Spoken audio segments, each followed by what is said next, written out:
जय श्री कृष्ण। ये हैं शुभम और रागनी, दोनों भाई बहन। अपने परिवार में ये दो ही बच्चे थे। एक हादसे में इनके माँ बाप का निधन हो गया था। ये दोनों सरयू के किनारे एक गांव में रहते थे और अपना भरण पोषण करने के लिए फल बेचा करते थे। वो यमुना नदी से उस पार जाकर नाव से फल बेचते और फिर शाम को घर आते।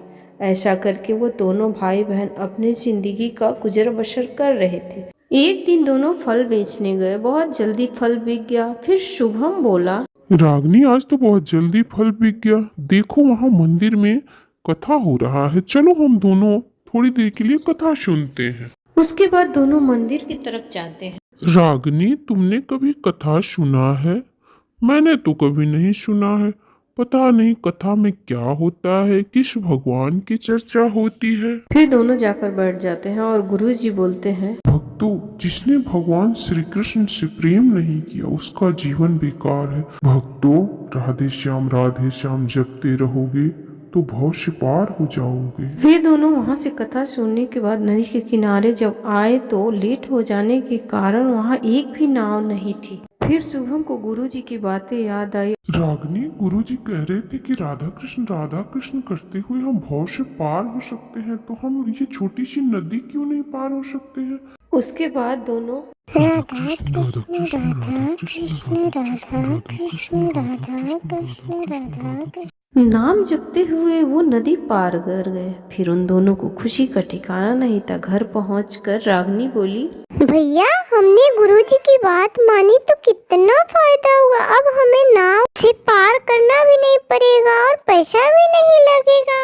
भैया, कल हम जाएंगे बाजार और वहाँ से ना लड्डू गोपाल की मूर्ति लाएंगे और हम घर में उनका पूजा किया करेंगे। उसके बाद शुभम बाजार जाता है और भगवान का मूर्ति लाता है। फिर दोनों रोज भगवान की पूजा करते हैं। उनकी सब कुछ अच्छा चलता है। फिर एक दिन शुभम, रागनी, कल हम गुरुजी को बुलाकर घर लाएंगे और यहाँ उनको भोजन कराएंगे। फिर वो दोनों अगले दिन जाते हैं और गुरुजी से अपने मन की इच्छा की प्रार्थना करते हैं। गुरुजी तैयार हो जाते हैं आने के लिए और शुभम बोलता है कि तुम लेकर चलो रागनी, मैं आता हूँ। फिर थोड़ा सा फल बचा रहता है, वह शुभम घूमकर बेचता है। इधर रागनी गुरुजी के साथ जब किनारे पे आती है तब गुरुजी, यहाँ तो कोई नाव ही नहीं दिख रहा है, किससे पार करेंगे हम? यह सुनते ही रागनी, गुरुजी, उस दिन तो आप ही कह रहे थे कि राधे कृष्ण जपते हुए हम भव सागर से पार होते हैं।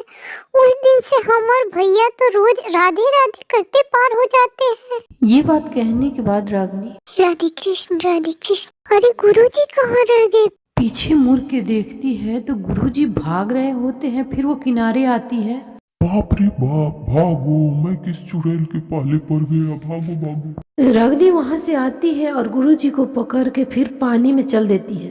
गुरुजी, मुझे पकड़े रहिए और राधे कृष्ण जपते रहिए। राधे कृष्ण राधे कृष्ण राधे कृष्ण। बाप रे बाप, छोड़ो मुझे, मैं डूब जाऊंगा, मैं मर जाऊंगा। किनारे पे पहुंचने के बाद शुभम पहले से खड़ा होता है और गुरुजी, बाप रे बाप, तुम कौन सी भूतनी हो, कौन सी चुड़ैल है, तुम पानी पे चल रही हो, मुझे क्यों लाई?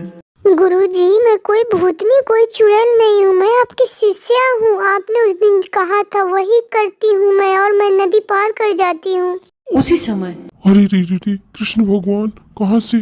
साक्षात कृष्ण भगवान वहां प्रकट हो जाते। हे प्रभु, आपने मुझे दर्शन दिया, मैं धन्य हो गया। मैंने तुम्हें दर्शन नहीं दिया, तुम पापी हो। इन दोनों बच्चों की वजह से तुम्हारे सामने आना पड़ा। तुम्हारे कहने पे ये मेरे नाम पे इतना विश्वास किए कि मुझे आना पड़ा। बच्चों, तुम दोनों मेरे सच्चे भक्त हो। और वो अंतर्ध्यान हो गए। गुरुजी रोते रहे और घूमकर माफी मांगने लगे इन दोनों से। मुझे माफ कर दो दोनों बच्चों, मैं बहुत बड़ा पापी हूँ। तुम लोगों की वजह से मुझे भगवान का दर्शन हुआ। उन दोनों को अभी भी भगवान का तेज दिख रहा था। वे दोनों उस तेज को देखकर मन ही मन आनंदित हो रहे थे। मैं तुम्हारे घर जाऊंगा और तुम लोगों के हाथ का भोजन खाऊंगा। उसके बाद दोनों बहुत खुशी खुशी गुरुजी को अपने घर ले आते हैं।